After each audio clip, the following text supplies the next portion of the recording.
போகிறார். உங்களுடைய குறைவை கர்த்தர் மாற்ற போகிறார். உன் வாசஸ்தலத்தை விசாரிக்கும் போது நீ குறைவை காண மாட்டாய். உங்கள் மேல் பரம தகப்பன் வைத்திருக்கிற அபிஷேகம். கர்த்தருடைய பிள்ளையே, நீ முடங்கி கிடக்காதே, நீ முடங்கி கிடக்காதே. நீ அழைக்கப்பட்ட தேவனுடைய பிள்ளை, நீ தெரிந்து கொள்ளப்பட்ட தேவனுடைய பிள்ளை, நீ ஸ்பெஷல்.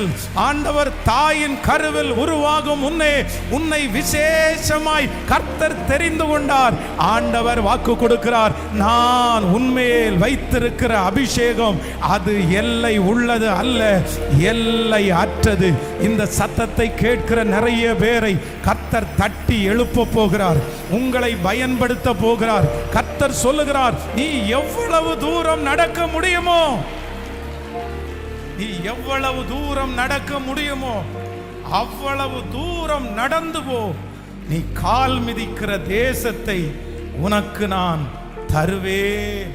அப்போ எல்லை என்கிற ஒன்றை நியமிக்கிறது யாருதான் நியமிக்கணும் அப்படின்னா, நம்ம தான் நியமிக்கிறோம், நீங்க தான் நியமிக்கணும். நான் நம்புறேன். இதை நீங்க எப்படி நம்புறீங்கன்னு தெரியல. இது தீர்க்க தரிசனமான வார்த்தை.